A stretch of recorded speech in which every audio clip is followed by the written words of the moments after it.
Yeah, hello everyone. Good evening. Can everybody hear me? Good evening. Yeah, good evening. Thanks for joining. So let's just give like maybe 5 minutes for 10, like, let's say 5 to 10 minutes for others to join and we'll begin. Is that fine? Okay.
Okay.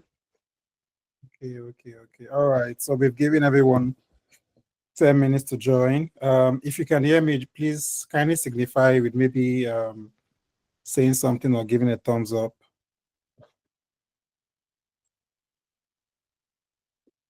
Okay. Okay. All right. So we are good. We will just begin, and I think every other person coming would, they would just join us.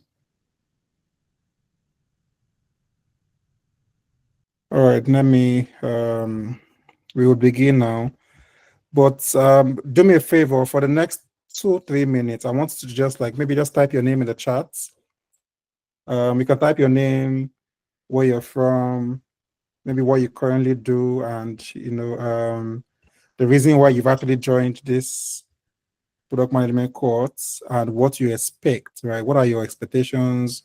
If you were to register in our bootcamp, for example, like what are your expectations? What would you like to achieve? Please just kindly share that if you can.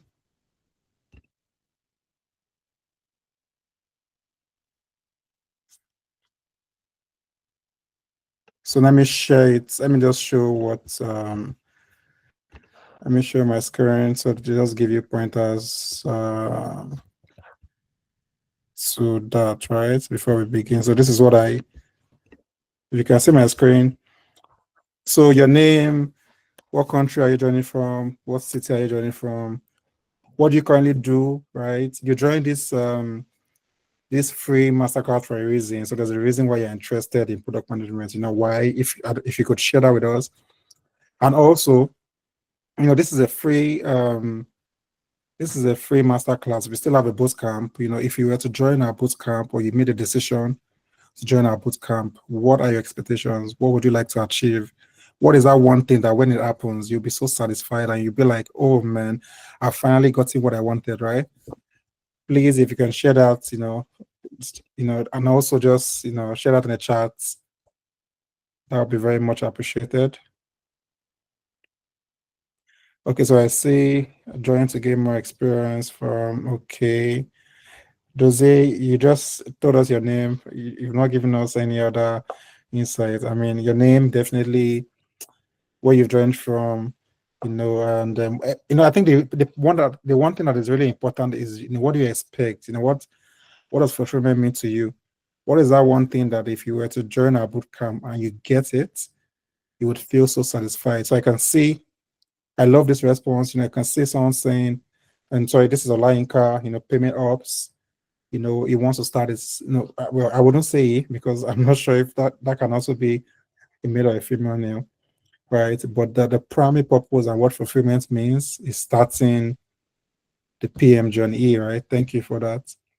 So I also say another person saying, I would love to learn how to handle stakeholders and teams, right? So, we have different audience. Some people want to start their journey. Some people want to upskill, maybe they're already skilled. They want to upskill. They want to get a certain skill. So we have different audience, and that's the reason for this question, right? Because it's just really introducing the audience. So I will allow you to do this for the next 1-2 minutes, and we would proceed.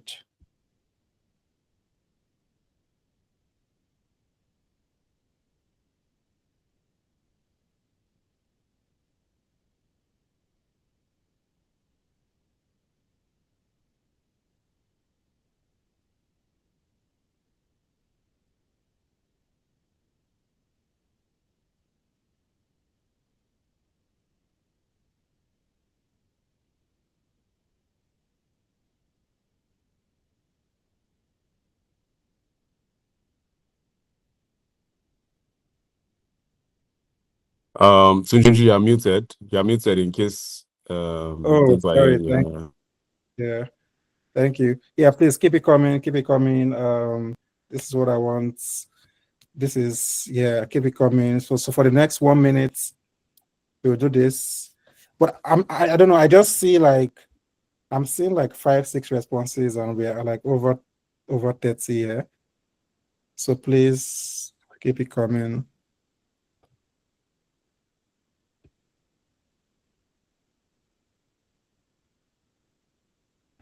All right, so yeah, I see we have an implementation manager here from Ireland, wants to transition to PM role and gain more practical experience, right? So that's good. We also have Joseph trying to further understand and broaden my knowledge of project management. All right, that's solid, that's great. Oh, this is interesting. We have Beauty from Ghana, and I would like to have a professional career in PM. Solid, lovely. We have Tolu, it's a career I can pursue.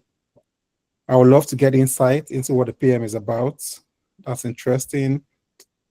We also have, we actually have Salvador, a product manager already. He wants to learn, no, well, I would love to learn how to handle stakeholders and the team. Okay. I joined to gain more experience, and Mustafa is joining from Nigeria. Okay, okay. Then we have Tomowa. Yeah, I'm curious on what product management is about. I'm here for more insights. Thank you.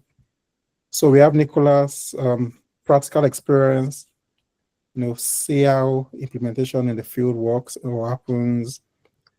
I would like to gain more skills and understanding of the job function. Okay, lovely. Currently, so we have, okay, I'm just going to read the outcome, so I wouldn't just currently working in the healthcare sector, but would love to transition into IT to get job offers in the sector. Definitely, that's something you can get. We also have someone joining from Canada here. That's interesting. So it's more of continuous learning from me and mastering the art of stakeholder management. I love these answers that I'm getting here today. And I think this last point really tells, even when you're skilled, learning never stops. This is not just for entry levels. Even we have people that are already product managers still joining to get more insights, get more knowledge, which is very encouraging. All right. Is there any other person that would like to share before we move on to the next part of our agenda? Please share, because aside just telling me, this is also an opportunity to network. If I were to be an audience, I most likely be looking and saying, oh, who's a PM? Who can I learn from? Who's at the beginner level, for example, trying to transition into PM? Oh, can we put this together and what can we do? All right, I'm just starting out my product management. I joined to gain more insight on product management. Okay, solid.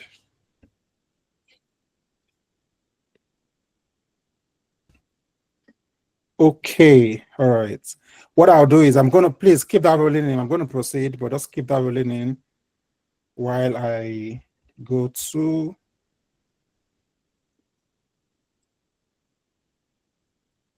All right.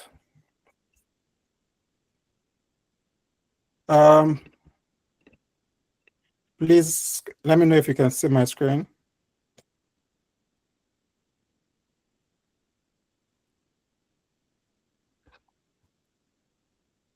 Okay, all right. So you can see my screen. All right, so we'll begin today. Thank you for joining. So today is a product management taster session, like a one-day free masterclass. And I mean, this is the time it's going to run for. The agenda, which we started already, is the audience introduction. So we're meant to do that for 10 minutes. Then we'll talk about UStackSchool, talk about the vision. Why should you enroll? We have a bootcamp, so why should you enroll? There are so many bootcamps around. There's so many bootcamps. Why exactly? Why is yours different, right? We'll talk about that. Talk about the career programs. Then we will now dive into the user research session, the masterclass itself. We talk about the investment options, the investments you have to make if you're interested, the value offering. Then I think if we have time, we can take maybe a testimonial. Then we can have questions and answers also. So we've done this, but please don't stop. Keep this rolling. I'm really interested in this because the reason why I'm asking this question is because my primary role here is to ensure that you get fulfillment, right? So whatever you're trying to achieve is really, really is really, really key. And that's the reason why I would like those answers to still keep on rolling. So now let's look at UStackSchool. Just say, okay. So let's look at UStackSchool now. So, you've heard this name. For those of you that have visited the website, www.UStackSchool.com, what exactly do you do, right? So UStackSchool is a global edtech career company that empowers students. For students, we focus on local and international students. Professionals also. So we have aspiring career professionals. You're just starting your career. We have junior to mid-level professionals. We also are rising to leadership, founders, entrepreneurs, right? Because we're a school and we're an edtech career company. And we also focus on immigrants, right?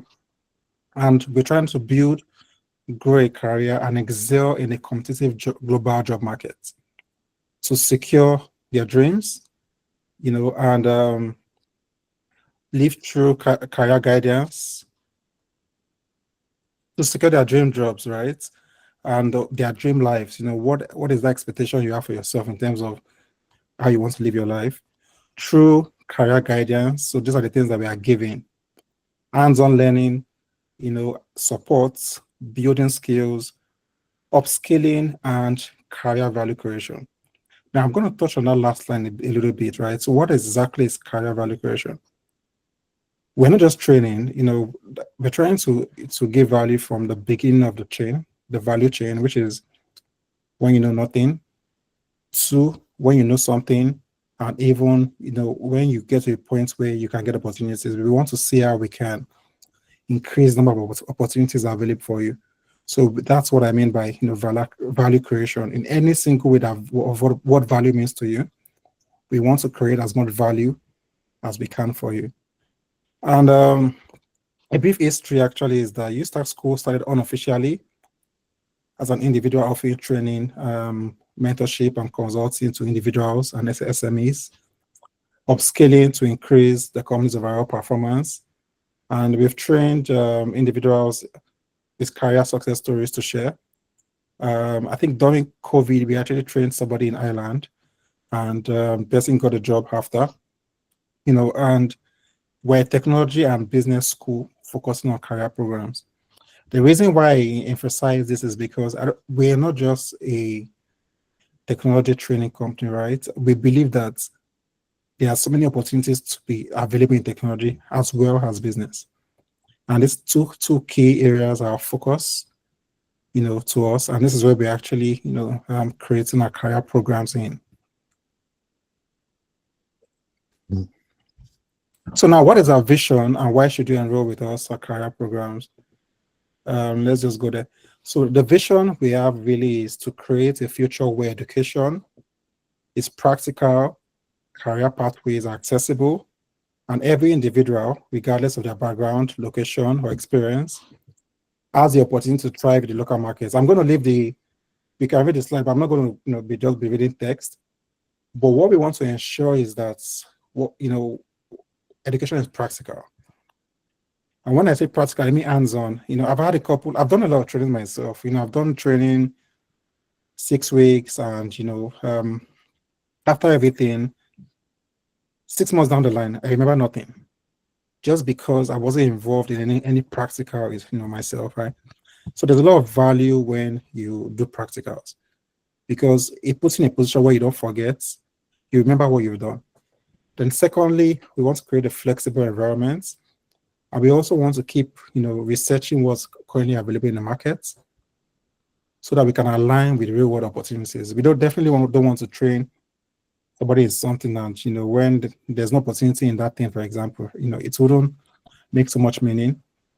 We also want to empower with technology, right? So apart from training, what areas of technology can we power accessibility, innovation, and lifelong learning?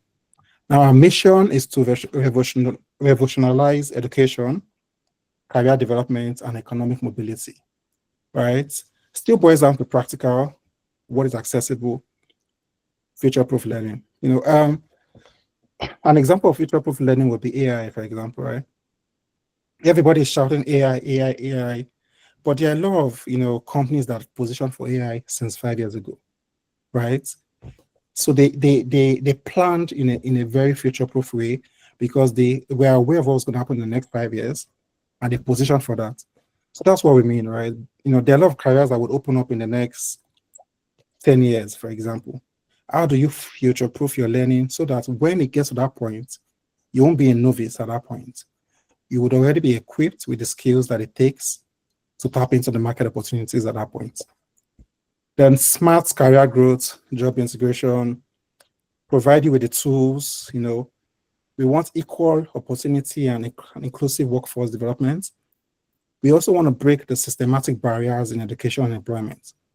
Then we have knowledge barriers. We have the even job, the interview barriers. There are a lot of barriers that we want to break. And some of these things are systematic, right? So that's really, what our mission is. Before I move on to the bootcamp part, please, are we still together? Can I proceed?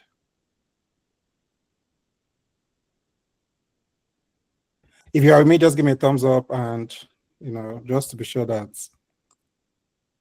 All right, so we're together. Thank you. So now this is our bootcamp. Our bootcamp, they are practical.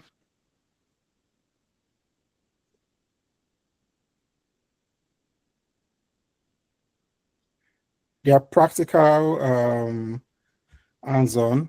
Let me hold on. Back to the slideshow. So our bootcamp are practical, hands-on, experienced, focused. We want to equip students, professionals, and immigrants, which they are actually people we focus on with the work experience to be confident, scale interviews, and thrive in global markets. Like I said earlier, we have success stories in Ireland, and people that have been hired into jobs, changed roles, and gotten promoted, right? And thanks to definitely the team that is here that makes this happen. The value we offer, they are virtual because this is a remote training. You don't need to be on ground, so you can do it from anywhere. We also have flexible timing because we understand that some individuals are busy. Maybe you work during the week, so this is actually just during the weekend, right? So we do our trainings on Saturdays and Sundays only. And during the week, that's flexible time for you to just go through the resources on the learning management system that we would share or that we have. Now, what are some challenges and pain points that we're trying to solve for? One is building a career path. Building a career path itself is not easy. I recall when I started my career back then, no single guidance, and ideally what should take you maybe 1 year, you're taking 3 years. We're trying to solve that problem. Secondly, lack of practical skills. I've done a bootcamp before, 6 weeks, learned everything. Now I remember nothing, right? I don't want that to happen, and that's not the way we want to approach things. We want people to do things hands-on. We want people to actually pick on case studies. We want people to do breakout room sessions. We want to position them for job opportunities. We want to guide them in their career. Sometimes there are financial constraints, which we understand. And for that, we want to even offer flexible payments. Maybe flexible investments is the best word. Broaden knowledge. We want to keep up with industry trends, to do the research and let people know what's happening in the industry, which is a pain point. For the career job services like CV writing, CV optimization, LinkedIn optimization, these are some of the pain points that we want to solve for. Even branding services, we have individuals that are so good, so skilled, but maybe they're very introverted, right? They don't want to speak out on video, or they don't even want to write articles. How can we solve that problem? Which is, anyway, this is a different service, but these are some of the pain points we are offering. So even if you're an introvert, how can you, gradually build your name, create a brand for yourself, so that the skills you have will not just be with you. At least you get to network with people in the industry also with personal branding.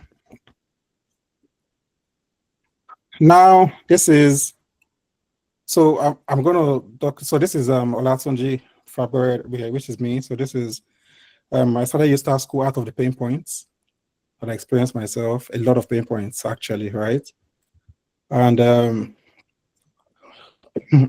I'm not going to read all the text that you have here, but you can read it. And, I have a passion for supporting people, professionals, and immigrants. And as a founder of UStackSchool, I've worked across different companies in Africa, the USA, Canada, UK, Italy, Asia. And I've also been lucky, I'll use the word lucky, to be a recipient of the UK Global Exceptional Talent, and also a member of First Black Professional, I think that was 2023, and also part of, British Computer Society. And, I have this passion for contributing to tech, which has been with me for a very long time. During my downtime, I like creating. Actually like creating. I like creating what does not exist and bringing it into existence. Reading, playing games. And, this has also led me to publish a book called Dad in the Mirror, and also start a podcast, which I share once in a while whenever I'm free for people to learn from, right? So, I've been giving all these things even for free. Like my podcast, for example, is free just so people can actually learn and be better in their jobs, be better in what they are doing, right? Now, my primary goal at UStackSchool is to be a supportive career companion, from guiding career uncertainties all the way to when people are confident and they apply global knowledge and standards to tap into the industry.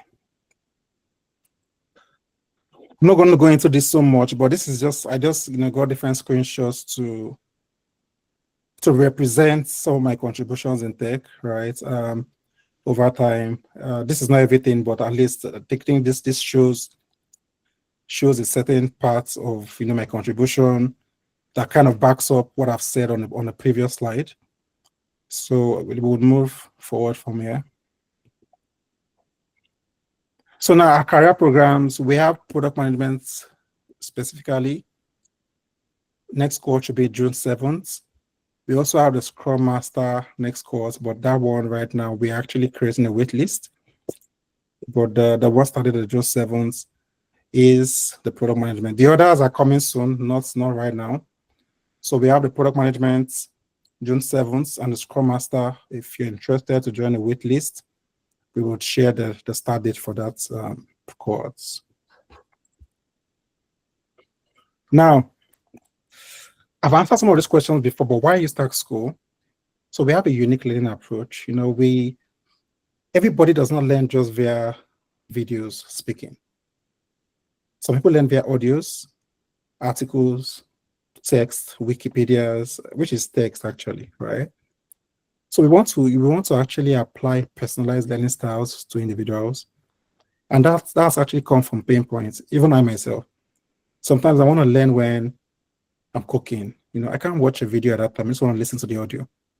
And I've also we've done research. People have also shared this pain point, which is what has formed this year.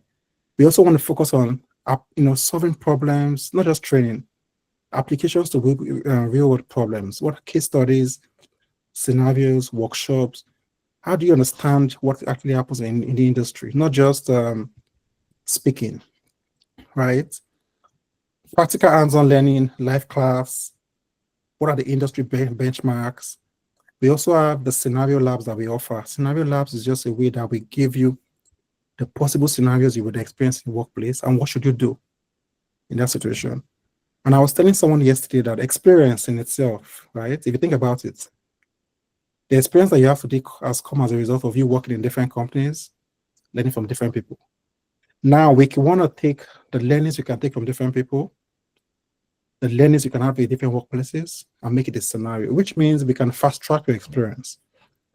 So the scenario lab in itself is there to fast track your experience, right?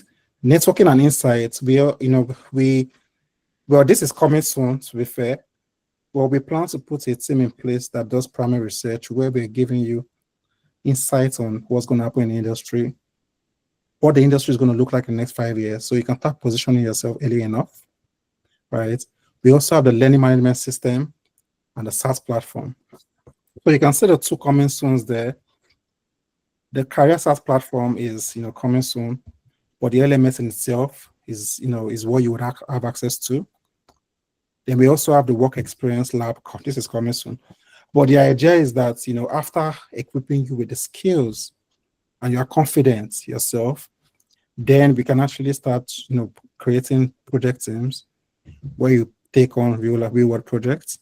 And eventually we would see how we can have a virtual internship that people can, can do. But currently these items are not in place yet, but they are currently like work in progress because they're coming soon. However, the real world experience from the scenario labs, which is a case study that we give, and also we still build, we do simulations, actually, like a building simulation itself. So it's still like a work experience, but not as long as the work experience labs we would be. So this is an example of our LMS currently. So you can see the LMS in itself. We're not just building an LMS. We call it a career compass, which is beyond learning. It's about empowering. You learn, you are confident you're learning, right? So by the time we get to the point where we do a virtual internship, you simulate what a real job should be like, right? From there, you build capacity and you build confidence. So this is an example of a LMS. You can see videos there, you can see audios, you can see wikis, you can see slides. And you also have, practice, you do questions that build your confidence. And over time, you can, from a novice, be someone that is very much confident. So if you're someone from a background where you know nothing, you can actually get to a point where, you're actually speaking with so much confidence in product management. Now, before I move on to the user research masterclass, right, I see these questions. Does anybody have a question before I move on to that part?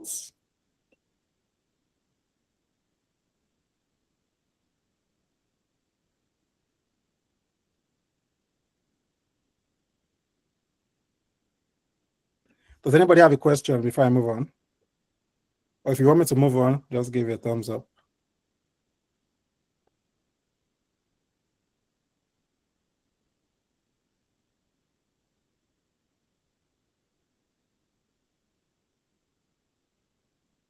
Okay, I see one hand's raised. Yeah, Blessing.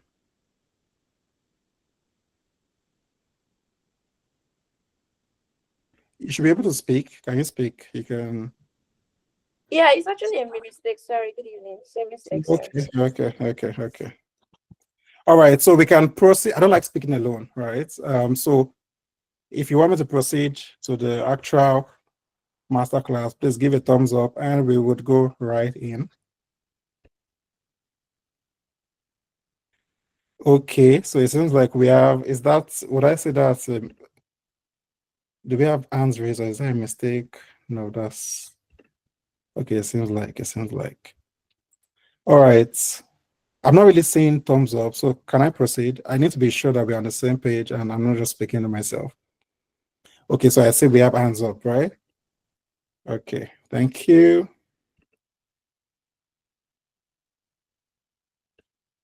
All right, so user research, which is the primary topic. Let's move on to what's next. Now, at the end of this is the key message for this masterclass. And this will show an example of what you would experience in one of your classes, right? I like focusing on learning outcomes, which is what should you be able to achieve at the end. So one of us, first of all, we need to start with product management. You need to understand what product management is first. Understand core responsibilities of a product manager. Confidently plan and lead user research initiatives. Understanding the research goals, scope with identified targeted users. Translate user insight into actionable product opportunities. Use qualitative and quantitative methods to validate hypotheses. And the funny thing is, as I was doing this slide, I actually realized that I know this is a free masterclass, but I feel like this is so much value, if I'm going to be very honest, because I know a couple of companies that probably would charge, or currently even charging around like $500 USD for just, or even 1,000 USD for just one particular topic. And I feel like this breaks down this topic in a very good way that, even if you're a novice or you're experienced, this is something you can hit the ground running with, right? Just have to share that for some context.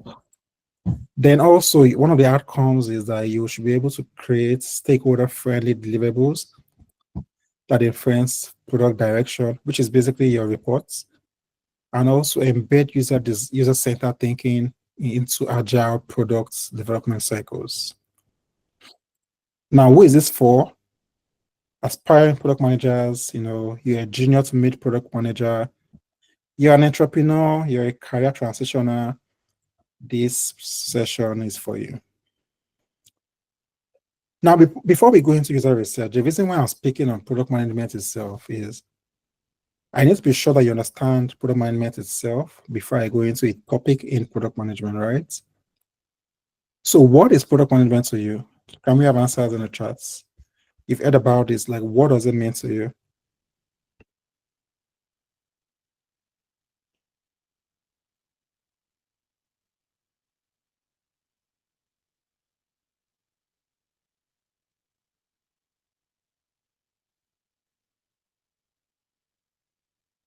Does anybody want to try? You can just type the answers in the chats.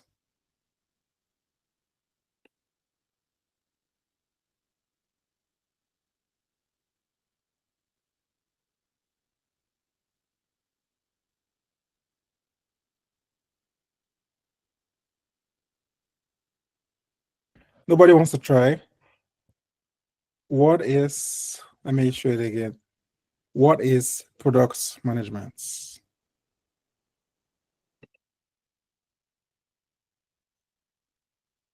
All right. Product manager builds product that satisfy the user's needs. Okay, that's correct. Now, who else wants to try? What is product management to you? So you've heard about product management. Product management. What is product management to you? Product management is a process of guiding a product from idea to launch or completion. Okay, yes, that's correct. Does any other person want to try? Yeah, don't be bothered if your answer there's no right or wrong answer, right? This question is to understand how you see product management. So there's no right or wrong answer.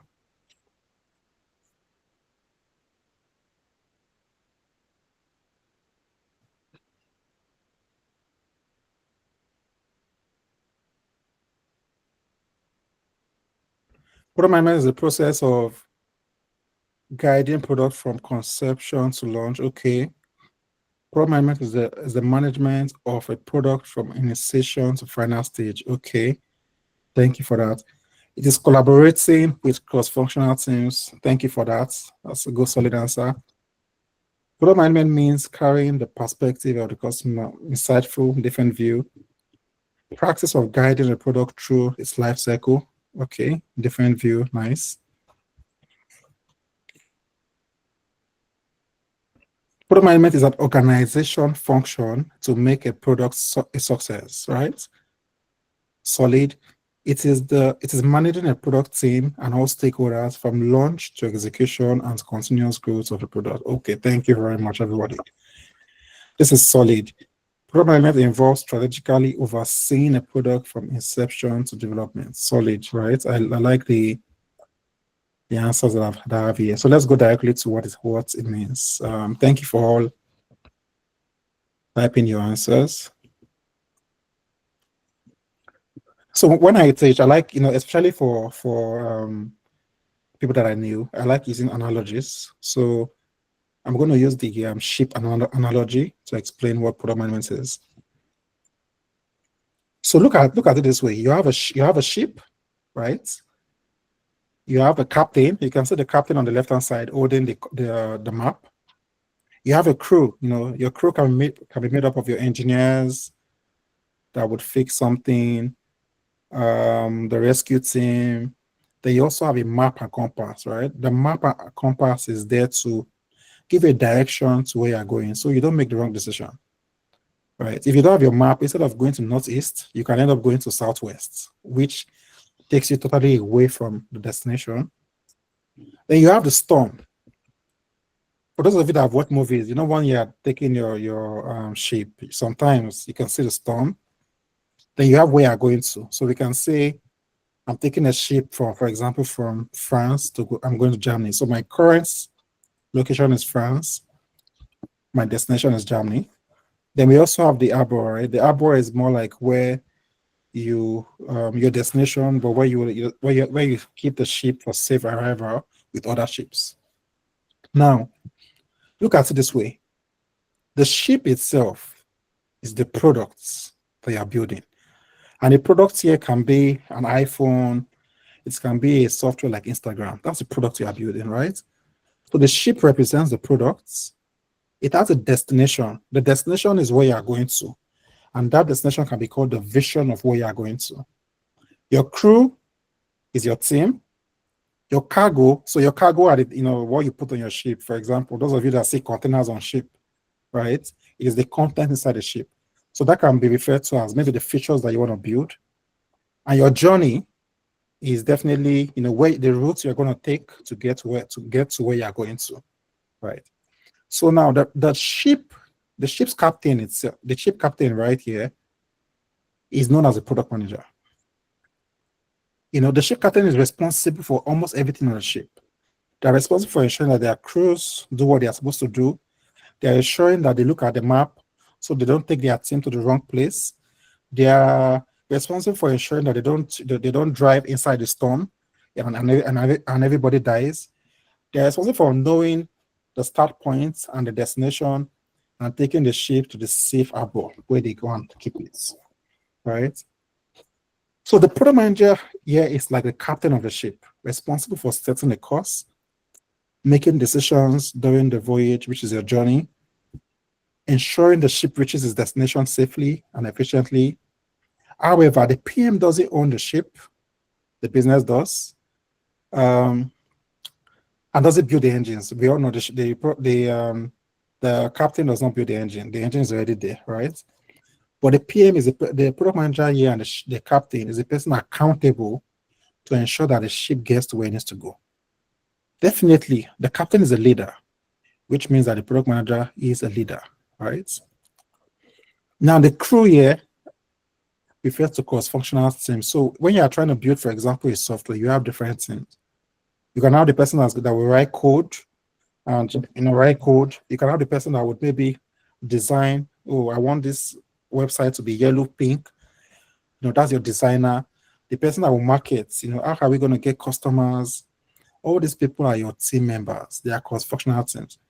So the same way a captain will work with the crew member is the same way a product manager will work with these team members, right? Now, the map and the compass. The map and the compass is there to give the captain insights. Go southeast, don't go southwest. Likewise, a product manager will simply use the compass and the map for the product manager's data, which means you use data to make better decisions on the problems your customers are experiencing or what is going on in the market. The storm are the challenges and the constraints. So when you're trying to do something in life, there are always challenges. You're trying to build a product. The challenges are the constraints that you experience, like maybe shift in the market. COVID, for example, is a shift in the market. Timeline changes. You want to build this feature. Your management is saying no money. Stakeholders are fighting. Your teams are fighting. All those things are conflict that you have to resolve. And that is why you're a leader. The destination is where you're going to. So you're trying to build a product, but where do you want the product to be in the next 5 years, 2 years, right? That is your vision and your goal. So you can call it your product vision and your goal. And the product manager is responsible for the product vision and goal the same way the captain is responsible for the destination where the ship is going to. Now, the captain is also responsible for taking the ship to the safe place with other ships. Likewise, a product manager is responsible for ensuring that after you have built all the nice things that you like, how do we get that final product to release to the customer's hand? The safe arrival. So that is where a A product manager is also responsible for that. So in summary, this slide explains the entire picture of every single thing that product management is about and every single thing that the product manager does, right? So now let's go into specific definition. So product management is a practice of strategically driving the development, market launch, and continuous support and improvement of a company's products. Product management is the intersection of business, technology, and user experience. And if you ask yourself, what's my business? Why does it matter, right? It is important because I usually say this. The reason why product management is so important is because no company in the world today exists without a product. No company in the world today exists without a service. You must either have a product or a service for you to be a company. Without those two things, there's nothing you are doing. I mean, what are you offering to the customer? Is it that you're offering a service or a product? So definitely that is one of the key things that makes it important. And it matters because you need to align the business goals to the customer needs. The person responsible for the customer needs is the product manager. Business goal can be the CEO, but you need to ensure that whatever the CEO wants, you as a product manager, you are doing the things, you are checking what the customer needs and ensuring that you are doing the right thing. You also need to ensure that you increase the likelihood of product market fit. Product market fit here simply means that people really want what you're offering and they are willing to pay for it. That's what it means. You're driving user adoption, satisfaction, retention, and you ensure efficient use of development resources. So some examples of product-led companies, most of you know Amazon. You know, Amazon as a software. Most of you know Instagram, Facebook. We use Instagram. Instagram is a software company. We know Apple. The iPhone is a product. Instagram is a product. Instagram is a software product. Apple iPhone is the hardware product. So your product can be hardware or software, right? Spotify and Shopify are examples of software products. Now, who is a product manager? Similar to what I explained in the previous slide. A product manager is somebody responsible for defining the right product to build, rallying the team to build it, and ensuring that it delivers to customers and businesses. And these are some of the core responsibilities of a product manager, right? Strategy, you're driving the product vision, which is where you want the product to go to in 3 to 5 years or 10 years. The goals, what you want the product to achieve. The roadmap, what should you do to get there? The customer, how do you understand what the customer wants? The team, how do you ensure that you work with the team, you collaborate to build the right product? Execution, how do you specify the details of what you need to do, right? If I tell you I want to go to France, but meanwhile I want to go to Germany, obviously you take me to France.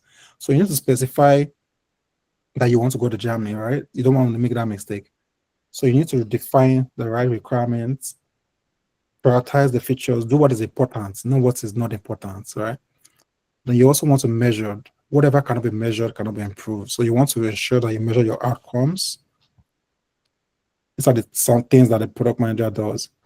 There's some key skills, right? Is user empathy, understand the customer pain points, strategic thinking, connect your product to the business. Like I said earlier, connect what the CEO wants, what the company wants to whatever you are building as a product.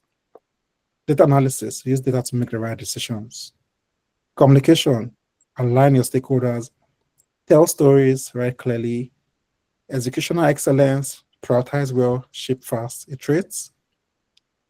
Collaboration, you work with different teams, you work with designers, engineers, you work with a lot of people. So as a product manager, collaboration and communication, they are really important because you actually work with a lot of people. Then what are some other skills? So these are not really, well, they are important, but different, but these are other skills that you need as a PM, product manager. Analytical skills, the ability to interpret data, metrics and trend. Technical understanding, there's no need to fear because most people often say, oh, I don't know how to code. So technical understanding here is not code, but just understanding how a software is built, right? Leadership and influence. Personally, for me, I think as a product manager, by default, you're a leader because your role entails you playing some leadership roles, right? So even if you're not a leader when you start a product management journey, I feel like for you to last long in that role, you will learn how to be a leader.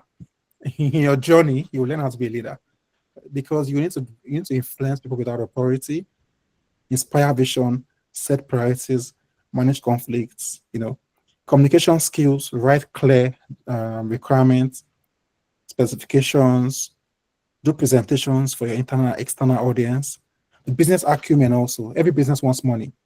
Do you have the right price? What are the right customer segments? How can you balance short-term wins with long-term strategy, right? Customer empathy. How do we get a deep understanding of the customer pain points? What exactly is the root cause of the customer's problem? Time management, managing backlogs. Backlogs are just the list of the features that you build for a product. Roadmap can be like your 3 to 5 year plan and different initiatives. Adaptability. You can work in an environment that changes. As a product manager, you need to be able to adapt. Like I said earlier, collaboration is important. Sometimes your team members are fighting. What's going to happen? Conflict resolution and negotiation. You have to come and say, oh, what's happening? What's happening? Okay, can we work off the issue? You need to settle conflict. So that's why I said, if you start your product manager's the journey as not being a leader, you will learn how to be a leader on that journey. All right. Now, what are some potential career paths and average salary? So we look at that. So you can start as an associate product manager. This is like the baseline feature that price I'm using, which goes from 80K to 110K USD. And as a product manager, you can go from 110 to 140K USD. Then as a senior level, you can go from 140 to 170K USD. Then you have the principal product manager, which can be 160 to 200,000. And you eventually, the final step, which will be a director, can be as much as 180K to 300K, $100,000. So why pursue a career in product management? I won't really go into all this in details because we've spoken about it. But I'll touch on the key points. High demand and this career flexibility. For example, I know I've been a product manager for a while. Sometimes it comes with flexibility depending on the company. I don't think there's any field that really even allows you to work remote, if not tech, right? I don't think so. So working remote is even a part of the flexibility. You have high earning potential. This is the reality and it's the truth. You have high earning potential. If you future-proof your career, I don't think product management is going to go anywhere ever. And that's my opinion because no product exists without the business, without the product or service. So tell me, if you don't have a product or service or somebody who's going to manage it, you're not going to have a company, right? So global career opportunities are also there. You are gaining future-proof skills, flexible learning to fit your lifestyle. You become the architect of value. A product manager is a valuable person because you are building what is important to the company, what is making the company earn money, right? So you also have a direct impact on business growth. In some companies, you build a feature that increases revenue, or you have a say in revenue. So, okay, do you know what? We build this feature to make this money, and I think we should build this other feature, right? If you build a feature where you came about the idea yourself, proposed and it made money, obviously everybody wants to listen to you. If you're going to say, I think we should build this because we might make money, they want to listen to you. So you have a direct impact on business growth, constant learning and evolution, empowering leadership without bureaucracy, entrepreneurial training ground, and also you have the opportunity to also have vertical and T-shape upskilling, right? So that would mean that as a product manager in itself, I think by default, you would have you have enough skills that position you for 2 roles. Maybe you just need to upskill, but you are strategically positioned. Now, what problem does a product manager solve? User problem, market fit problem, prioritization problem, communication alignment problem, execution problem, business problem, right? Business problem are things like how does the product contribute to revenue, which is what I said earlier. Execution problem, how do we deliver the product on time and on scope? Communication problem, is everybody aligned to the vision? Prioritization problem, what features are we building first? What can wait?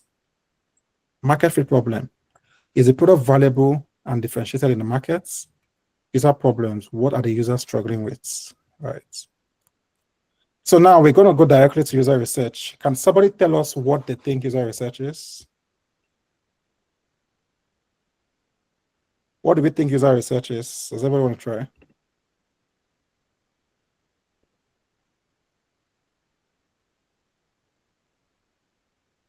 Maybe just, one or two answers is fine. What do we think user research is?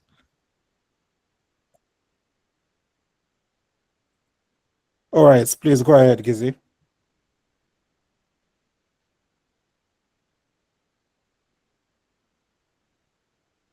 You can speak. You can speak.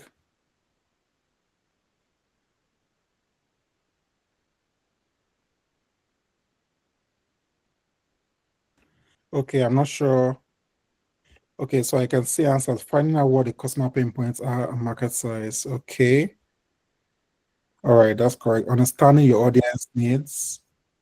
Okay, I see we have another hand up. Odinaka, do you want to go? Yes. Good evening. Okay, so user research is just basically understanding, your users' pain points, the goal they are trying to achieve, with that product, So you just or try to, speak to them, get their feedbacks, know their pain points, the needs, their goals, so that you know how best to, create that product for them, that will be beneficial to them. So that's what I understand by user research. Thank you. All right, that's correct. You're right. You're right. So thank you for that. I also see a lot of answers that we have in the chat, which is also correct. So it's good you have an understanding of user research. That makes sense. So I'm going to put this, and I'm going to put this here. So we have a use case here. So this is like by going into the practical part, we have a use case here. So we are cooking for a dinner party, right? And you are the chef. We have 4 visitors in the picture. One of them is age 85, one of them is age 36, one of them is age 9, one of them is age 6 months. Which meal are we going to cook for our visitors? Can somebody tell me? Which meal do you think we're going to cook for our visitors that would make them happy? 85 years, 136, 9 years, and 6 months. Which meal do you think we're going to cook that will make them happy?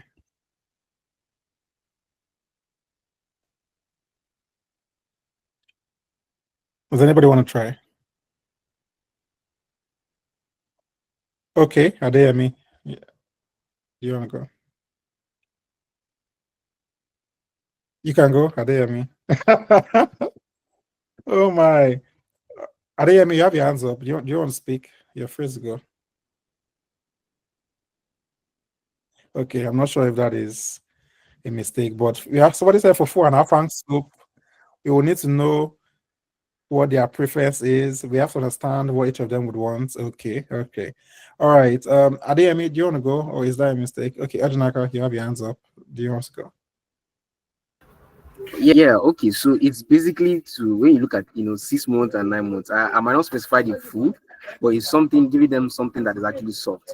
And then when you look at someone also, and the age of 85 also doesn't need something hard, so he needs a light food. So but that of a 36-year-old can actually go for something kind of hard, yeah, or heavy. Yeah, let me use the word heavy. Okay, all right. Thank you. Somebody said golden one. Okay, that's fair. That's fair. I didn't know. That's fair. Golden one. Okay. Adeyemi, do you still have your hands up and do you want to go? Okay. All right, so let's go back to this, right? Somebody gave a very, very good answer there, and the answer that I saw there, which is what which ties to our topic, is we have to understand what each of them would want. Right, and that is exactly why user research is important. Understanding what people want by speaking with them. They are different individuals. So if I cook for and I go see and I give someone that is 9 months, I'm sure the child will just be like, he will probably get confused because what are you giving me that I've not even eaten before, right? So now we have different personas. Okay, thank you. So now let's go dive in. So now if you're cooking for dinner, I'm just going to read the first line. You're cooking. Let's say you're inviting a group of people over dinner. You want them to enjoy the food, feel satisfied, and rave about it afterwards. You could just cook your favorite dish, or hope for the best, and hope for the best. Or you could take the smarter routes with insights to increase accuracy. So that's where user research comes in. User research is taking the smarter routes to increase the accuracy and reduce failures, right? So, and what you're doing here is you're finding out who's coming, which is where you identify the users. You're asking what they like by interviewing them or maybe doing a survey. You're testing the recipes. After they've told you, maybe you test the recipe and be like, okay, is this nice? You can even share with them before they come and say, maybe you send a small pack to them before that big day and say, oh, do you like it? And they tell you, oh, I don't like it, then it means you need to change something. Oh, I like it, then it means you're fine. And in that process, you can even use trusted recipes. Trusted recipes are like, maybe you go online and say, oh, which recipe is the best for this meal. And in doing that, it's called considered research, although, we're not going to go into that yet. But you're just trying to find out what other people are doing and seeing how you can learn from that, right? Then you're cooking and tasting the food along the line to be sure that, you're not cooking something that is not needed or not even sweet. Then at the end of the day, let's say you've done all these things. They've tasted the food, they said it's fine. You've tasted it, it's fine. You now come for that day, and all of them are maybe eating what they've eaten before and they like it, right?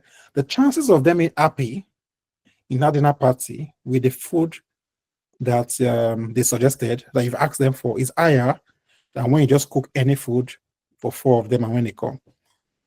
So the takeaway here is that user research ensures you are cooking something people actually want to eat, rather than just what you want to eat. It is how you go from feeding users to delighting them. So you're cooking without understanding, you don't want to cook without understanding your guests, because that's like building a product without any understanding, right? You might end up serving a steak to a table full of vegetarians. So imagine vegetarians that don't eat that, and that they come that day and you now give them. They'll tell you they don't want, which means you wasted your efforts, and also you did not please your guests because they will still be hungry. We want to avoid that, which is why user research is important.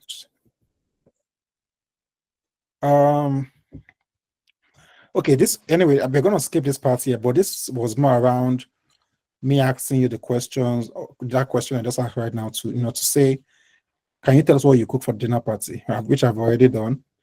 I'm also already said fufu and egusi, which is the funny part.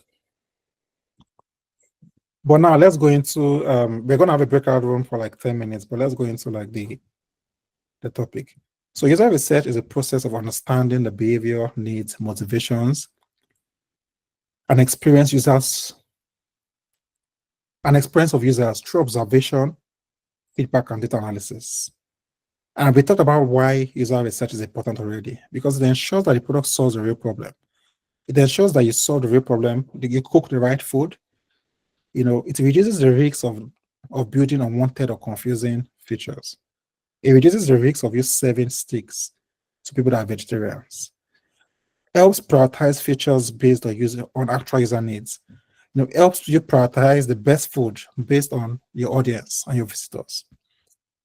Improves user satisfaction and product adoption, and supports evidence-based decision making. And when do you want to do it? You can do it at any stage when you're building a product. At the beginning, when you're trying to understand what you want to even build. At the design stage, when you're trying to put some sketches to give you an idea of what you're building. Development stage, when you start building it, or even after you have finished building the product. You can do user research at any of those stages. Now, we have 2 types of research method or sources. So one is primary and one is secondary. Now, primary research involves you collecting original data directly from the source, which means you are collecting yourself directly from the source. While secondary research involves you analyzing or collecting data from that has been collected by somebody else already. So what are some examples? So you can say primary research, you collect data yourself. You do an online survey with 500 people, interview 10 people. That information is coming from you. You are getting it yourself. That's primary research. Secondary research is government stats on income, right? Now you are using the information from the statistics or maybe reports on income, but the primary person that got that resource is not you. It was the government or a researcher. So that is a third-party source. So you can look at secondary research as a third-party source, while primary research is you yourself, you are the source, right? And these are some examples of primary research. You can have surveys, questionnaires, interviews. Focus group is when you gather people together, to ask them questions, or in observations is when you just observe people's behavior pattern. Experiments and field trials are examples of primary research. Secondary research can be reports, an article, paper, a case study, which is the information was gotten by somebody else. The next thing that is also important is research data types. So research data types are the two types of data that you can get if you're doing research. You can either get a quantitative research or a qualitative research. Now, what's the difference between the two? Now, a quantitative research refers to a number, statistics, which is measurable, right? It's measurable data, right? So this quantitative on the right-hand side should actually be qualitative. So qualitative refers to words, meanings, experience for deeper insight. So whenever you're trying to get deeper information, that's when you use qualitative research, data type. And what I used to remember this is quality. Deeper insight is quality. Why? What is measurable is quantity. That's what I use for myself. So so an example of qualitative is now, for example, is in-depth research with 10 users. You are getting enough information to make a decision. Why quantitative? Your data has to be measurable, 10, 20. So that's the difference. Then you have different methods here, but let's go directly to each of them. So we'll look at it. So let's see, 1 minute. Yeah. So for quantitative, when you're doing quantitative data, you are getting data that you can measure. So you can use things like surveys, and that's why people use surveys, because if I'm going to maybe, it's going to be very difficult for me to interview 1,000 people, but I can send a survey to 1,000 people and measure it to make a decision, right? So things like surveys, questionnaires, web analytics, where you have Google Analytics, right? You can easily see a number, right? You can refer to those things as quantitative. Each map is a visual representation of the user's clicks. It has a number. You can see 5 clicks. Session recordings, you can see somebody went to this button 10 times. Whatever has a number to it is quantitative research. Okay, I think the difference between this is qualitative, for example. In qualitative research, which is an example that you have here, right? You can do a user interview. So user interview, you don't really have things like 5. People are telling you all their pains. So you can actually have a long notes, right? Usability testing is you're observing how people are using the product and writing all the lessons. Contextual inquiry is you're studying users in their natural environment, maybe even in their house, where they are more comfortable on how they use the product. You can even do a field study where you go out to the real world setting to write your learnings, or a diary study where users self-report their experience, or focus group where you bring like 5 people into a room and you're speaking with them and you're writing. So in that case, there's no 10 people. So you're getting deeper insights into what the problem is. And your research outcomes, really, you're trying to understand the pain points, the user personas, the problems that they have, or the feature ideas that you can build, what improvements you can make, and maybe how you can meet the user's expectations better. Then let's look at research goals. So research goals is simply, if you want to do a research today, there's a reason why you're doing it. That reason is your goal. And some common goals would be to understand the user's needs, pain points, validate the product idea, improve usability, explore users' behavior and decision making, identify opportunities for innovation, and benchmarking and measuring user satisfaction. So these are some of the possible goals. And what exactly is the scope? Your research can be so broad. You don't want to do everything. So you can limit your research to say, the scope of my research is to understand my audience for the dinner, right? To cook only one food. So imagine you want to cook 10 different meals. That's a different scope. So your target users can be defined in your scope. The problem you're solving can be defined in your scope. The task or the use case can actually be, cooking one meal versus 10 meals. They are two different scopes. The time frame and also even the method you want to use can be a scope. Then your research target audience. So in the similar slide that we had above, we had 4 different types of users. We had the grand, I think the granddad or the grand dad visitor. We had the lady, we had the young child, and also we had the 9-month child. So all these people are examples of target audience, right? So the people that are fit for what you're trying to do are your target audience. What are the people that would use your product? And how do you identify your target audience? What the problem you're trying to solve, the experience, will determine the people that you want to get, right? And how do you represent your users or research audience? You can represent them, what differentiates them, demographic, their behaviors, their roles, and also use cases. Use cases here would mean, how do you identify the way people use different products, right? So these are some of the things that you'd focus on if you're trying to get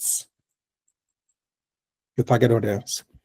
So I'm going to give a quick task here, just for 10 minutes, for us to create a user research plan. And so this is an example of one. So you have a title, you're improving the onboarding for new users, and your goal is you want to identify the key challenges or understand user expectations. Then what are some questions you can ask? What motivates the users to sign up? What do users get? Where do users get confused?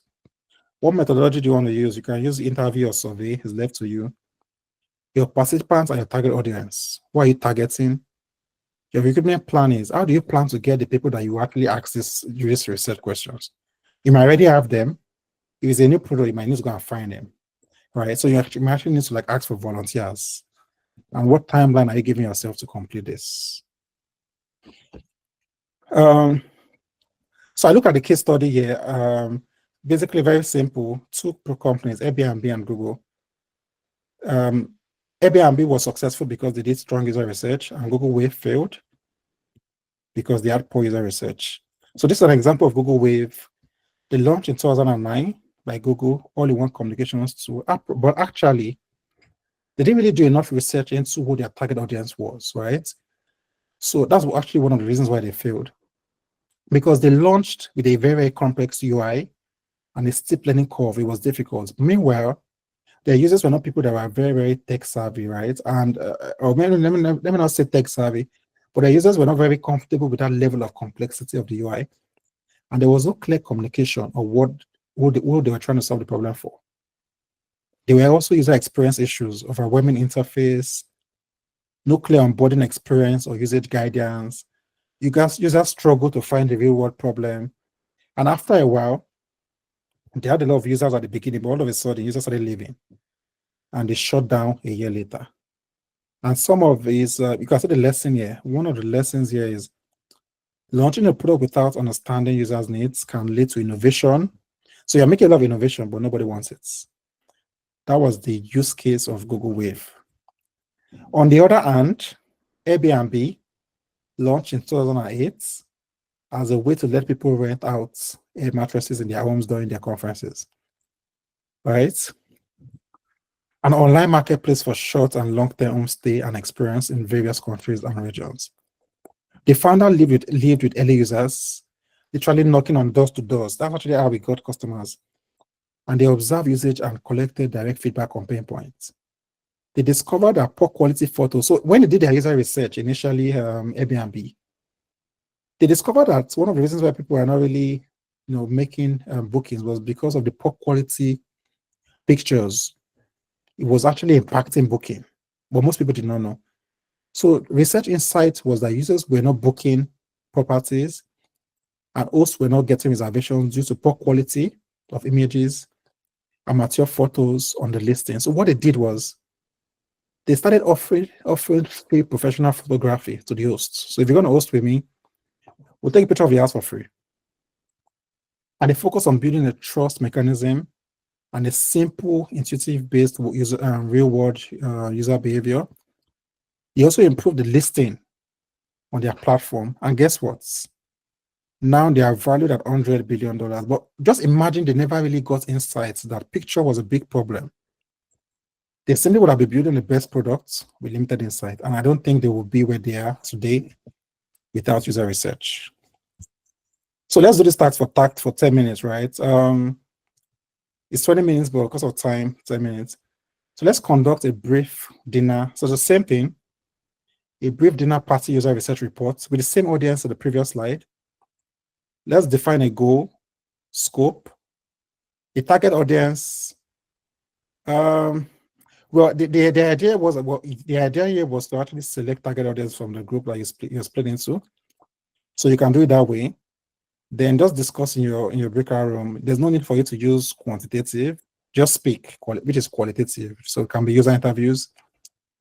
And when you come back here, just share your findings. Like, what did you learn from? Like, if you go to do a dinner party, what would you do based on your findings?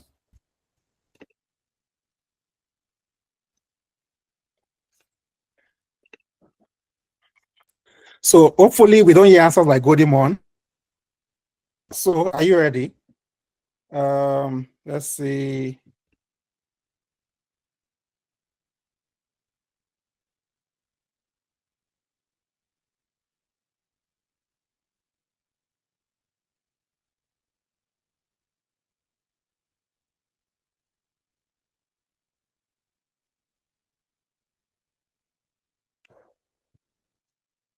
Yeah, so when we come back, is everybody still here? Okay. When we come back from the 10 minutes, I'll use the remaining session to talk about the program investments, and I also speak and introduce the facilitator and also the guest speakers, right? So let's just do this. So I'm gonna assign you, let me see. So we're gonna break you out into forums, right? So we're gonna break it out into forums. Let's see.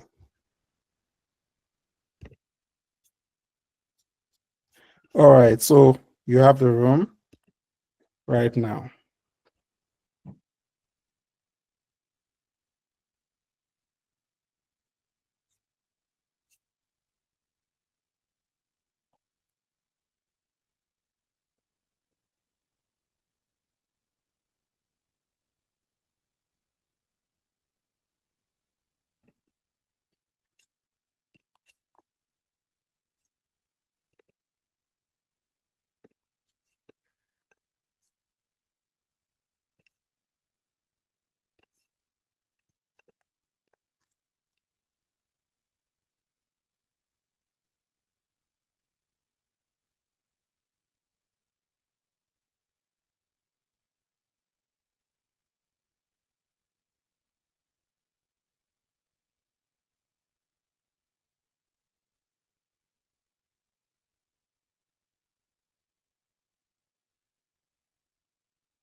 Hi guys, I think everybody has moved to the breakout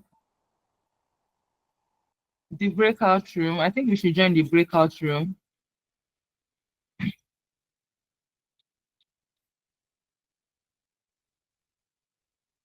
Hi guys, I think we should join the breakout room if you can hear me. It's at the top of our browser.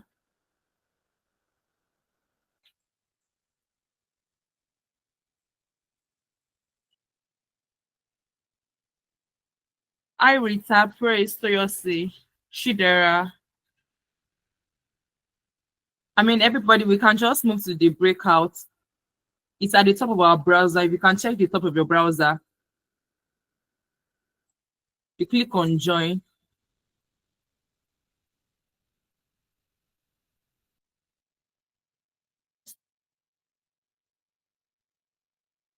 We should all join the breakout room.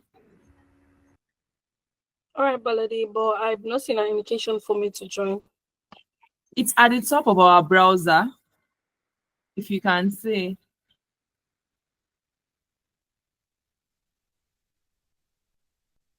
Can you see it there? Okay, I'm trying to locate it as well. So I'm only seeing breakout rooms and in session where I can't see anything to join. It's showing you are invited to the I don't break. have that. Are you using your laptop or your phone? My laptop. I'm seeing it on my laptop. I don't know what's going on here.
I don't know if you found the breakout link on our browser. If you're using a Chrome browser, you should be able to find it at the top of your browser.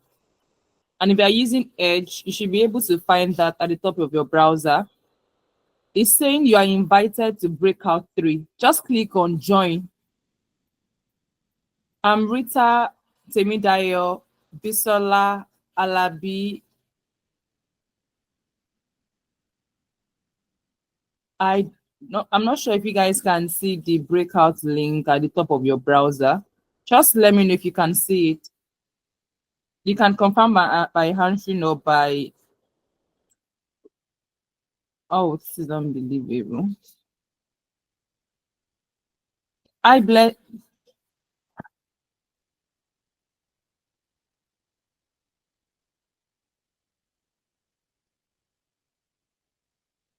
Oh, just so.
All right, everybody, welcome back. Welcome back. Welcome back.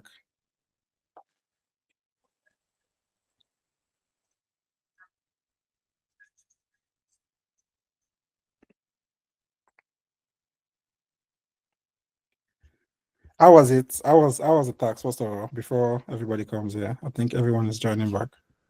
Awesome.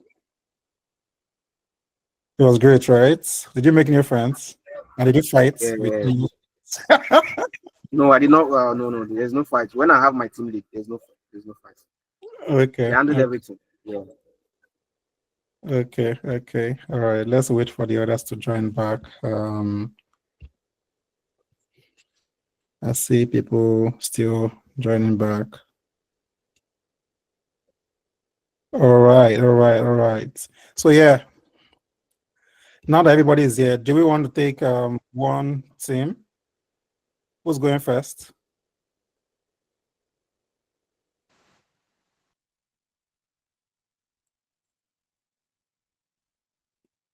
Who's going first?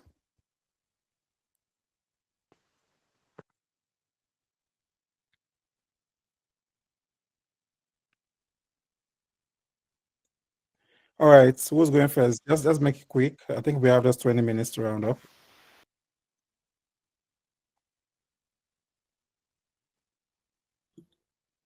Oyin, would you step in for us? Is that okay? Okay. Good evening, everyone. Good So can you evening. give me, sorry everybody. I think before we proceed, can you just give me 1 minute? I want to quickly show something and we'll go to take the answers and round up from there, right? Is that fine? Yes, okay. Yeah, because I think we have just 20 minutes. So let me quickly do this. Let me quickly do this. So can everybody see my screen? Yes. Okay, 1 minute. Okay, so I just want to quickly show the last part. I think this is actually the last slide that we have here. So we round up with this conversation.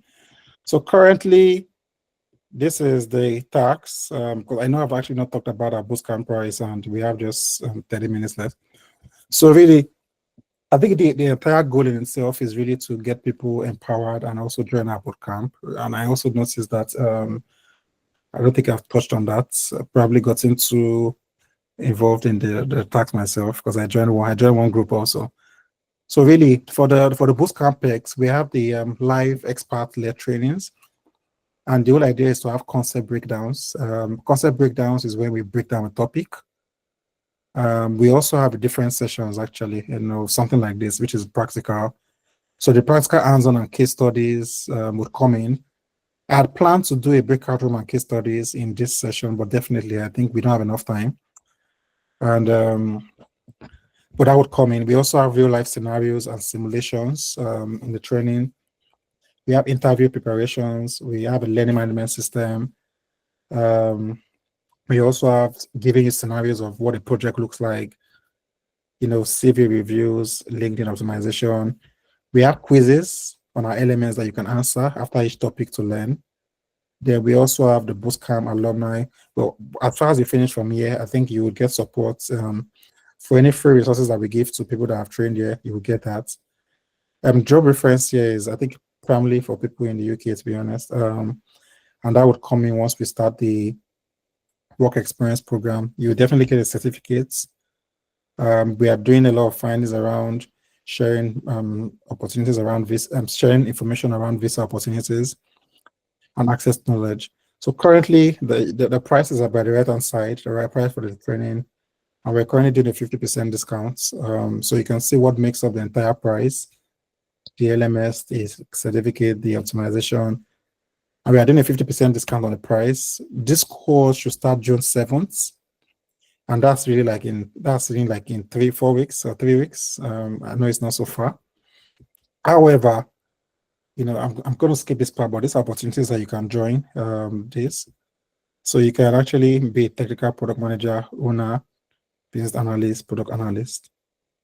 But one good thing we are doing right now is that you have an opportunity for every single person that has joined this masterclass right on this call You can send a message to any of these mobile here, or even to the emails here, or you could even make a payment right now if you're interested, really, right? But you have a still, which is you can take part in being the early bird special offer. So, aside the standard price is what we saw on this slide, which is this, which is the standard price that we actually offering the training for. But for those that are here, you have the opportunity to be part of the early bird, and the early bird here is $300, right? And really 300K. Well, I think that's a fair price. But we've also, I've also gotten requests around people that, I can't pay once, can I have an opportunity to pay multiple times, which is understandable. And for that, we also have a flexible payment. So the flexible payment is $350,000 and $350. You can actually pay directly to the bank accounts you see here, GT, or you can also pay to the pounds account. You can also pay to the USD account via Flutterwave. If you send a message to any of these numbers here, you can actually access a Flutterwave link to make payments. So you can see the Scrum Master program is coming up at 500. But again, our approach is that for everybody that partakes in the masterclass or pays before a certain date. So the date here is the May 31st. They have the opportunity to tap into this price and they would not have to pay. So that's actually you saving 200K, I think. That's like you saving 200K thereabouts, right?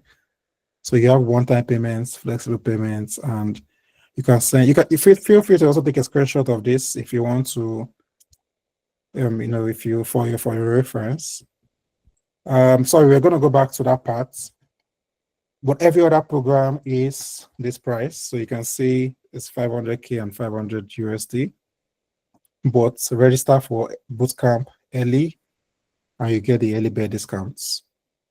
I'm going to do a final presentation here of the facilitators and the guest mentors. So currently, this is our facilitator.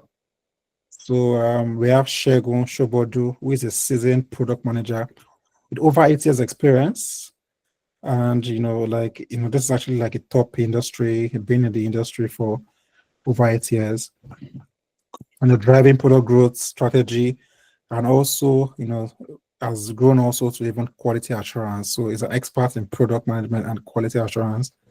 That's like a double-edged sword. And, Shegun has played a key role as a growth product manager at Reach Out. Also led initiatives to grow users to 430,000 and 23,000 daily active users in just 9 months. Currently head of quality delivery and products quality delivery, which entails how do you build a product and also deliver products at Opera. And in Africa, leads champions global quality standard for flagship products such as Opera Mini, Opera Browser, MiniPay, ensuring seamless performance and high user satisfaction across emerging markets. Beyond his product leadership role, Shegun actively contributes to a tech ecosystem as a product management mentor. I also know that Shegun leads a product knowledge base initiative, for example, to over 20,000 individuals. And, strategic, data-informed, user-obsessed, and Shegun brings a rare blend of technical insight and market understanding and executional excellence to every product. So one thing we also do, you also have your guest mentor, which is, this guy over here. So Olatoni Fagbore is also a seasoned product management professional, over 6 years of experience leading cross-functional teams, conceptualize, develop, launch, and scale B2B products across Asia, Middle East, Africa, North America, UK, and Europe. And he holds multiple certifications like AIPMM Certified Product Manager, Professional Scrum Master, Professional Scrum Product Owner, British Certified IT Specialist, iOS and Android Foundations, and earned his degree in BSc Computer Science from Cover University, and began his product management journey as a consultant, helping startups define and execute a product strategy.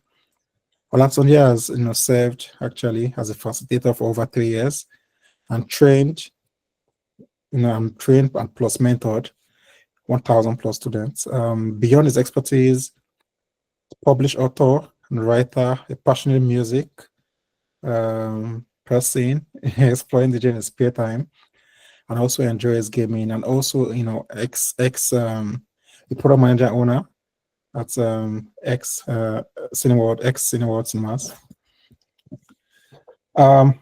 So basically, our guest mentors are, you know, the people that just come maybe like once, or at basically they have, you know, they teach maybe once on a key topic and they focus on practicals. You know, there's no story. It's very practical. We also have Jessica Issa, which is a product manager at Uniphonic with MBA also, who is a result-oriented product manager with proven track record of building scalable, user-centric digital products across e-commerce, SaaS, fintech, health tech, with over 5 years of experience leading cross-functional teams. She has successfully delivered a wide range of impactful products, from loyalty programs, social commerce platforms, to AI-powered chatbots automation tool.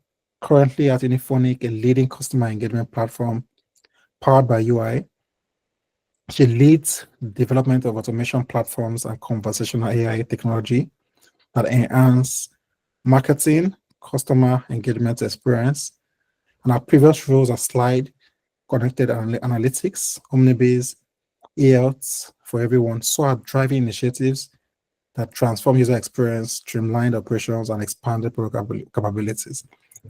Jessica holds a bachelor's degrees from the University of Benin and an MBA from Quantic School of Business and Technology, certified in ITIL, certified in product marketing, certified, actually just recently, certified in AI product management, alumni of Product Dive and the Product Marketing Alliance, where she advanced her expertise in product strategy, post-market execution and analytics, recognized for her leadership, communication, product solving skills. Jessica combines deep technical insight with strong business acumen. Just give me 5 minutes, please, and we'll go back to just reviewing the answers briefly. And we also have the last guest mentor. I mean, I feel this is so much value, to be honest. This is so much value from guest mentors. You know, one practical session, I can't even imagine like how you would really do things hands-on in that practical session. So this is Tolu Adibe, head of delivery at Core, product delivery professional with over 7 years of experience managing products and projects actually, and product delivery across different industries. Currently, he leads the product and solution delivery team at Core, where he leads the delivery of 4 specialized product lines: core banking, digital banking, automated loan delivery, agency and merchant banking solutions, and self-card vending solutions in financial technology. His diverse industry experience spans across SaaS, software as a service, fintech, edtech, logistics, identity, healthcare, and commerce, where he has made significant contributions and gathered recognition for his impactful results. Tolu has experience delivering diverse payment solutions, and one of his hallmark achievements includes managing the delivery of core banking application that has processed transaction volume of over $11.8 billion, supports over 10 million active accounts, and serves over 530 banks across Africa. Additionally, he's led the delivery of EMEA's first conventional banking agents, transforming user engagement and digital banking experience. Beyond his professional achievements, Tolu is deeply invested in the growth of others, providing mentorship and coaching to aspiring technical professionals as part of his commitment to giving back to the industry. And finally, we won't play this game today because that's it. I'm not sure if Tolu was on this call. I'm not sure if he's still here, but I would go back to that. But this is still back to the special offer. And this is the last slide here, which is for you to follow us on social media. But I'll get back to this. So we go back to the topic here. So I think we can take the first team now.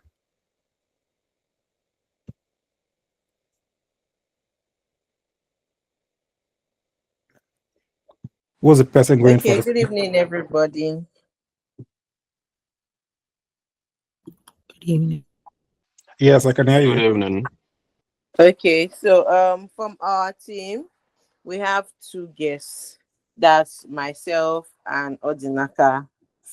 Our goal is to satisfy. Sorry, please let me just get the screenshot.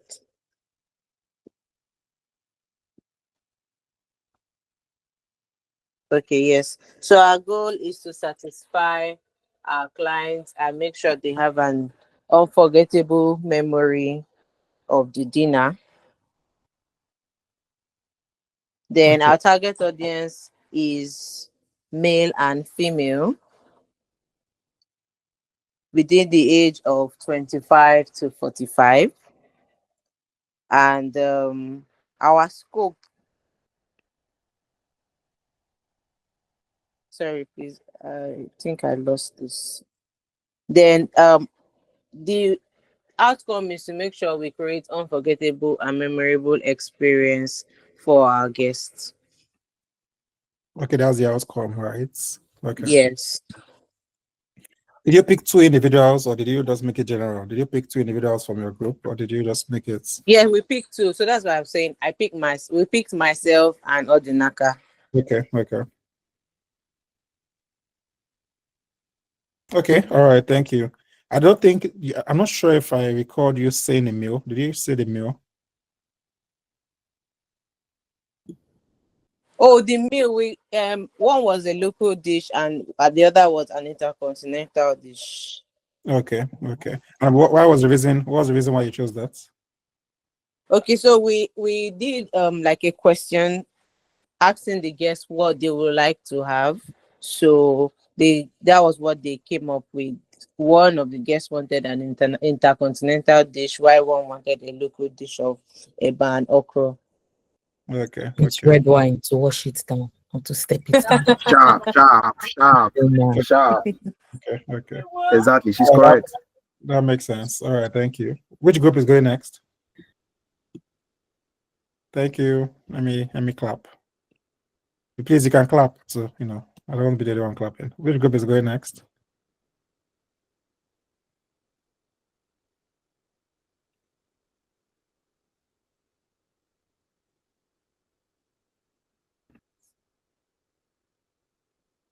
Which group is going next? No group? I think we should have named the groups, yeah. So Oh, we should kind of have. Yeah, that's true. So, is that breakout room 1, 2, 3, or 4? Let's start from there. Is on there. what were we though? I don't know if we're breakout I think it one. was 1. I think it was 1. Mhm. Okay. Where else wants to go?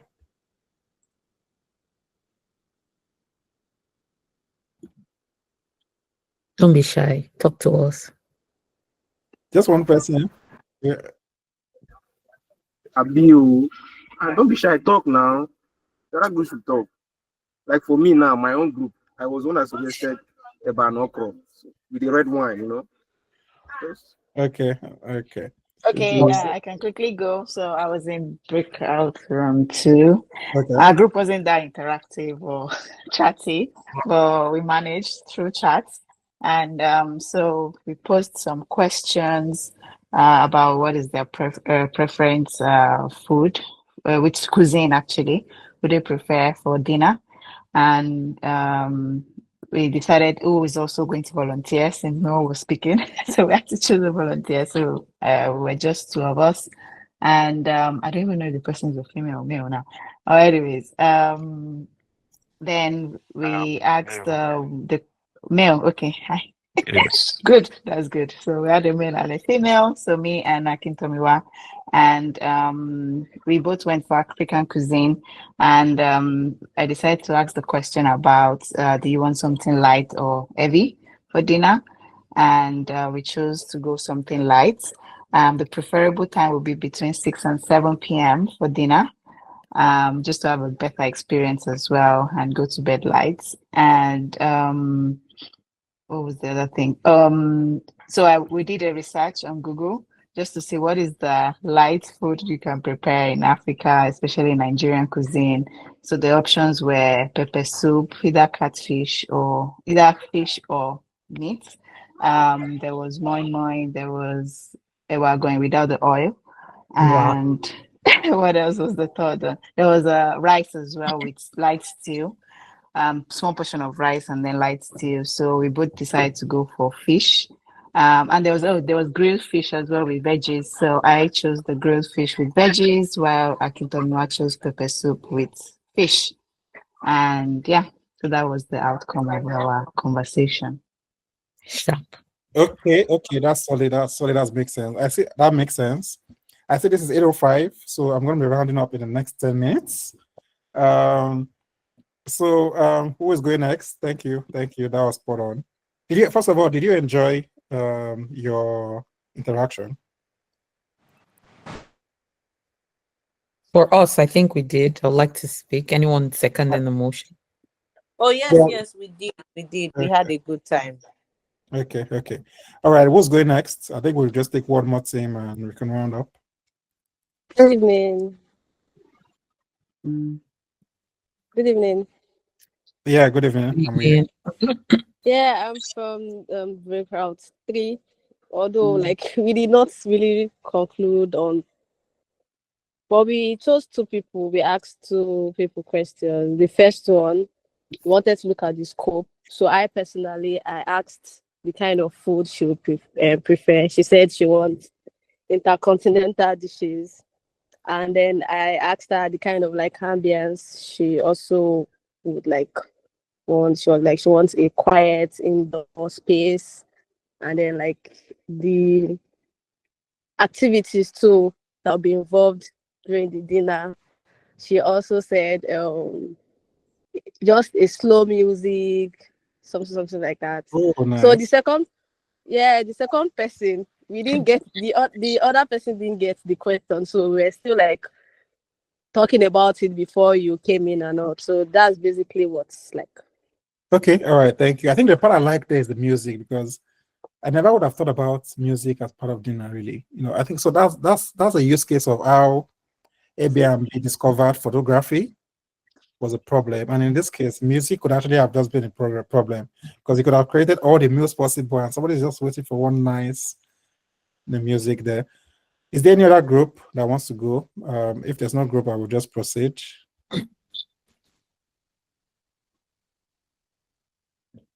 Is there any other group?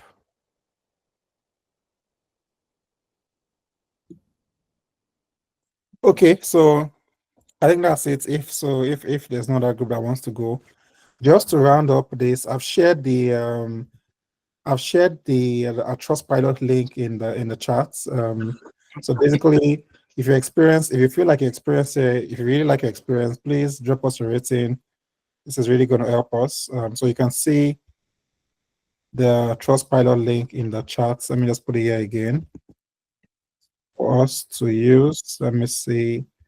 Yeah, and to round this class up today, please let's get a vote.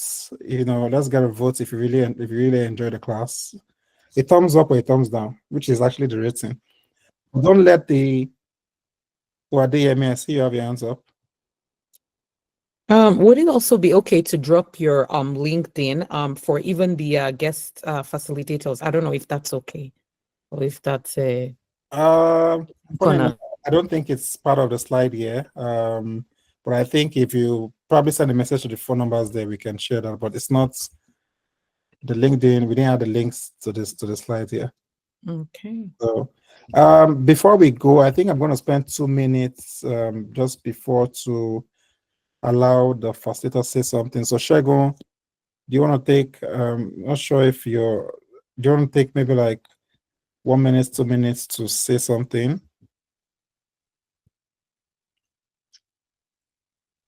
Not sure if, let me see. Okay, I'm not sure if Shago is on this call.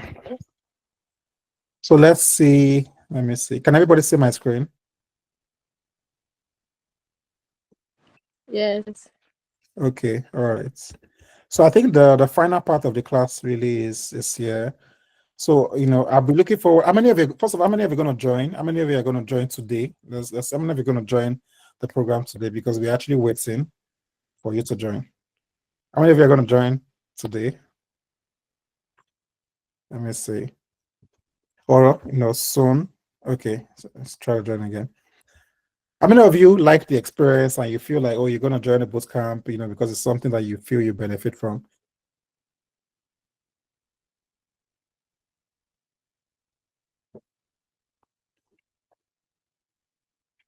Yeah, I can see a message there. Yeah, I would, let me see. Yeah, I will just touch I will touch on that to round up. I'm trying to maximize the 8 minutes that we have for multiple things. So let me see. Shagun, I don't know if you're back. Okay, John, if you can, if you're back and you want to speak, just let me know, and I'll proceed from that. So this is it. 1 minute. Then I think the last part here, I'm going to go to the presentation, but I think the last part here is I plan to actually do a session where we actually played games, but I don't think we'll do that because of time. I don't think we'll do that because of time. Let me see. So based on just my feedback to your presentations, really, based on the chat, I think based on the presentation that has been done here so far, is in the right direction. However, I mean, because there's a time constraint, I think in an ideal scenario where we have enough time, right? Like maybe enough time to really do go into depth into the teaching. Because I also went, I tried to go in depth, which I did today, but enough time to go into the details of presenting an actual report, which is like a Google Docs or a PDF, right? I think in that case, then a lot more details and insights I would be expecting beyond what has been said. But what has been said is like really the structure, the audience, the age, that's the structure. But when I do research, I expect more details. So that's the only difference, right? So we've all done very well with the limited time we had, and also with the fact that this is a free masterclass. It's just 2 hours, and we've done so much in these 2 hours, right? So that's the best feedback I'll give. Great work and good feedback for everybody that's done. And also, please interact, because I joined some groups and people are not really speaking.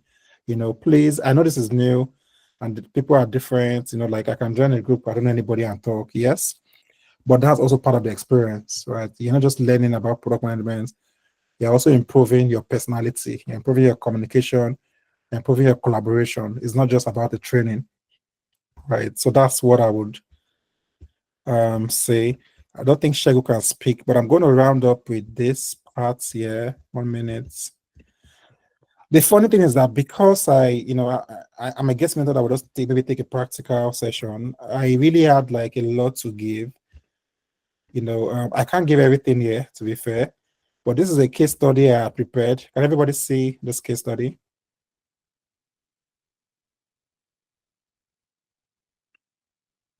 If you can see it, just give me a thumbs up. Yes. Yeah, this is a case study I prepared to share, and we also do a breakout room, but again, time is a factor here. You can go to our website. This is our website, www.UStackSchool.com. And if you go to our website, you can, maybe you can actually book no, okay, this is not, if you're able to book a call, actually, like from tomorrow, you should be able to book a call here to speak with the program manager. And if you go to our product management itself, so this is product management curriculum. This is what you can get more details. Let me share this in the chats.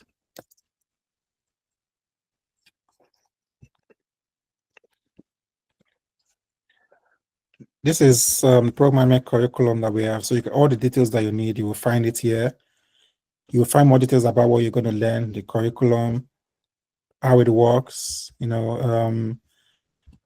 portfolio examples. Your instructors are here already. You can see Shegun, Ola, Jessica, and Tolu. And basically, you should also be able to pay. I think you should be able to pay right now. I think so. Okay, this is not here, but you should be able to pay probably also by tomorrow, by Monday rather, via Flutterwave if you've made your decision.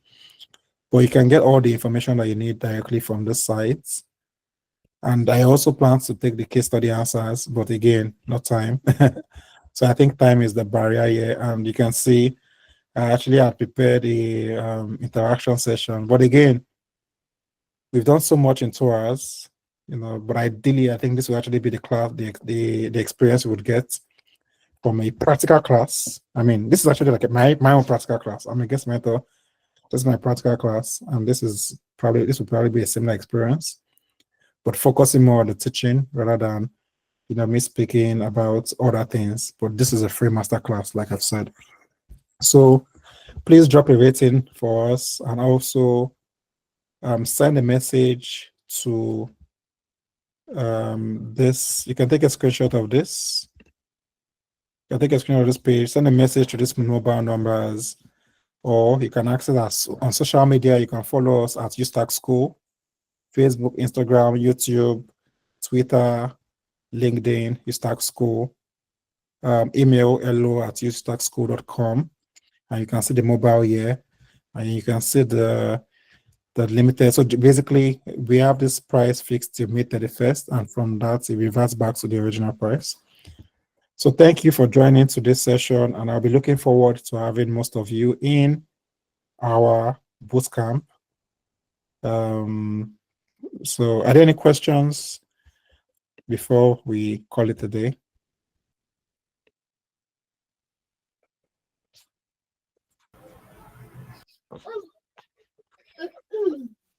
Good evening. Yeah, good evening. Please, I would just like to know what's the difference between a product manager and a product owner? Okay. I think the difference between a product manager and a product owner varies in different companies. In some firms that are traditional, you have only the role of a product manager, right? And that person can do everything. If you also have a software that is not so complicated, you can have just a product manager. In some firms that follow Scrum, which is where a product owner comes from, they might decide to split a product manager and a product owner, right? The product manager focuses more on strategy, the vision, the business side. The product owner focuses more on execution, right? So you can have firms that use Scrum and separate it for that reason. Or you could also have firms that they work on software that are so complicated and so many moving parts that one person cannot manage everything. And that's the reason why they want the two parts. In some startups, maybe in Nigeria, you have one person as a product manager. The person is doing everything: product execution, product strategy. So hope that clarifies and answers your question. Yes, thank you very much. Okay. All right. So I'm going to be calling it a day for now. I think we spent 2 hours, 17 minutes. And I think personally for me, it was also an interesting class for me. So thank you very much. And looking forward to seeing you in the bootcamp. Don't forget to drop your reviews for us on Trustpilot, please. Looking forward to your reviews also. Thank you. I think there's some messages in the chat though. I don't know, you might want to look through something. Let me see. Kindly, I think what's going to happen is I think this video should be on YouTube by next week. So you can probably check there and access it. I don't want to go back into the slides because I think we spent more than 2 hours already, which is beyond the time that we have planned for this session. But again, I think it's an interesting conversation, interesting session, but we don't want to make it go into 3 hours, right? So, you can just go to the YouTube channel, the social handles basically, to access the same information there. So thank you very much, and I look forward to seeing you at the bootcamp. Alrighty. Thank you guys. It's nice meeting you all. All right, thank you. You on the other side. All right, bye for now.